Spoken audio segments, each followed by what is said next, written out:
একের ভিতর দুই। কেক পুডিং খেতে সবাই পছন্দ করেন। অনেকে এই রেসিপিটাকে অনেক ঝামেলা মনে করে একসাথে তৈরি করেন না। আজকে আপনাদের সাথে খুব সহজভাবে আমি রেসিপিটি আপনাদের সাথে শেয়ার করব। আশা করি আপনাদের রেসিপিটা অনেক ভালো লাগবে। আমি খুব পারফেক্টলিভাবে এই রেসিপিটি আপনাদের সাথে শেয়ার করব। চলেন শুরু করি। আমি এখানে 1 কাপ চিনি দিয়ে দিচ্ছি। আমি প্রথমে ক্যারামেলটা তৈরি করে নেব। যেহেতু আমি ক্যারামেল পুডিং কেক বানাচ্ছি, সেখানে আমি ক্যারামেলটা আগে তৈরি করে ফেলবো। আমার ক্যারামেলটা তৈরি করা হয়েছে। আমি যে পাত্রে কেক পুডিংটা সেট করব, আমি সেই পাত্রে আগে থেকে এটাকে ঢেলে রাখবো। তাহলে এটা ঠান্ডা হয়ে যাবে আর এটা সেট হয়ে যাবে। যারা ক্যারামেল পুডিং কেক খেতে চান না, সাদা খেতে চান, তাহলে তারা ক্যারামেলটা স্কিপ করতে পারেন। তারপর এখানে দিয়ে দিয়েছি আমি 3টার মতো ডিম, আর এটা আমি পুডিং তৈরি করব। তারপর দিয়েছি এখানে 1/2 কাপের মতো চিনি। যারা মিষ্টিটা খুব বেশি খেতে চান তাহলে তারা এখানে 1 কাপ ইউজ করবেন। আমি এখানে 1/2 কাপ দিয়েছি চিনি। মিষ্টিটা আপনার স্বাদ মতো। তারপর আমি এটাকে খুব সুন্দরভাবে চিনি ডিম একসাথে মিশিয়ে ফেলবো। খুবই সামান্য পরিমাণ একটু লবণ দিয়েছি চিনির ব্যালেন্সটা ঠিক থাকার জন্য। তারপর আমি এখানে 1 কেজি দুধকে আধা কেজি করে নিব জাল দিয়ে, আর দুধটা অনেকটাই ঘন হয়ে যাবে। তাহলে আমার পুডিংয়ের মিশ্রণটা রেডি হয়ে গিয়েছে। এরপর আমি এ পাশে কেকটা রেডি করব। এখানে আমি 3টা ডিমের হলুদ অংশটা নিয়েছি। আমি এটা খুব সুন্দরভাবে এটাকে একদম মিশ্রণ করে ফেলেছি। তারপর এখানে খুবই সামান্য পরিমাণ একটু দুধ দিয়েছি, আর দুধটা দিয়ে আবার এটাকে খুব সুন্দরভাবে ডিমের সাথে মিশিয়ে ফেলেছি। এরপর আপনারা যাদের হাত হ্যান্ড ব্লেন্ডারটা নেই, তারা চাইলে এটা খুব হাত দিয়ে একটু অনেকক্ষণ সময় দিয়ে করতে হবে।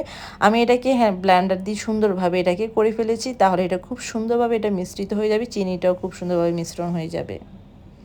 তারপর আমি এখানে চিনি দিয়েছি, প্রায় 1 কাপ আমি চিনি দিয়েছি। আমি আবারও বলছি, যারা মিষ্টিটা খুব বেশি পছন্দ করেন, বেশি চিনি দিতে চান, তাহলে তারা পরিমাণটা আরেকটু বাড়িয়ে দিতে পারেন।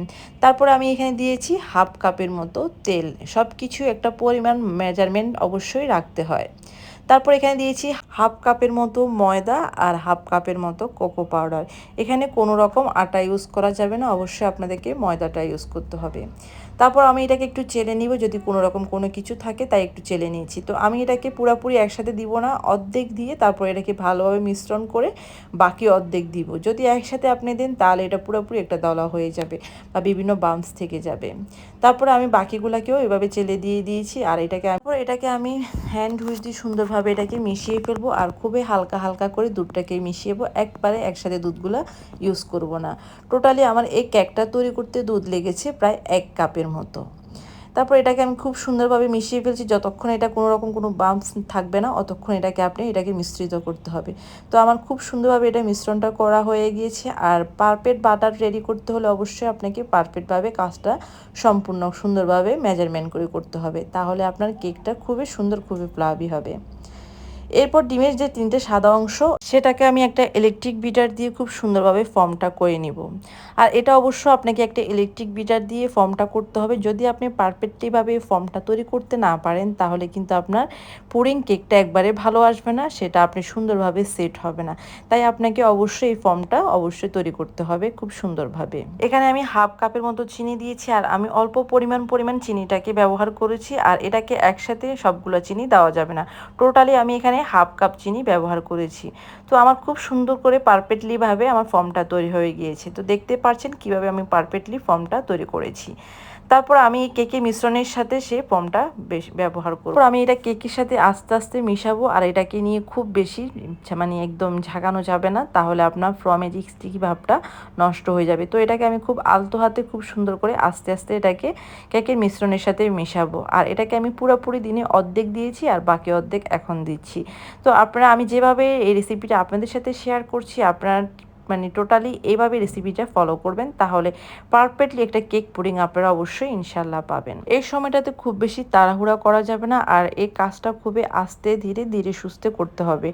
দেখতেই পাচ্ছেন আমি এই কাজটা কতটা পারফেক্টলিভাবে সুন্দরভাবে আপনাদের সাথে শেয়ার করছি। আশা করি আপনারা বুঝতে পারছেন। তারপর আমার কেকের ব্যাটারটাও রেডি। আমার এখান থেকে তো ক্যারামেলটাও রেডি হয়ে গিয়েছে আগে থেকে। এরপর আমি যে দুধটা রেডি করেছি পুডিংয়ের জন্য, সেটা একটু ছেঁকে দিয়ে দিবে, যেন কোনো রকম কোনো এখানে বাম্পস না থাকে। অবশ্যই আপনাদেরকে একটু ছেঁকেই দিতে হবে। তো অবশ্যই আপনাকে আগে দুধটাই দিতে হবে, কারণ দুধের উপর আপনি কেকের মিশ্রণটা দিবেন।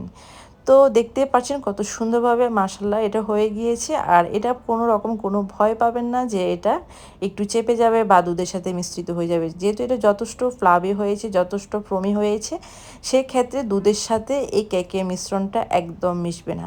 তো সেটা তো আপনাদের সামনেই করেছি, আর আপনারা আশা করি এটা বুঝতে পেরেছেন আমি কিভাবে করেছি।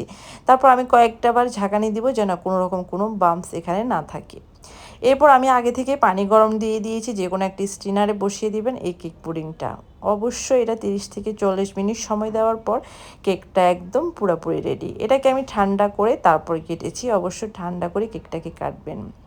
খুব পারফেক্টলিভাবে আমার খুব সুন্দরভাবে এই কেক পুডিংটা রেডি হয়ে গিয়েছে। আশা করি আপনারা দেখতেই পেয়েছেন আজকে আমার কেক পুডিংটা অনেক সুন্দরভাবে আপনাদের সাথে শেয়ার করেছি। আশা করি আপনাদের অনেক ভালো লেগেছে। এমন পারফেক্ট একটা কেক পুডিং পেতে হলে অবশ্যই এই রেসিপিটা ফলো করবেন, দেখবেন, তাহলে আপনাদের কাছে অবশ্যই ভালো লাগবে। আজকে আমার এই রেসিপিটা আমার কাছে তো ভীষণ ভালো লেগেছে, খেতেও অনেক বেশি মজা হয়েছে। আপনাদের কাছে কেমন লেগেছে অবশ্যই কমেন্ট করে জানাবেন। যদি ভালো লেগে থাকে লাইক, কমেন্ট, শেয়ার করতে ভুলবেন না। অবশ্যই ভালো থাকবেন সবাই। আল্লাহ হাফেজ। Thank you for watching. আসসালামু আলাইকুম।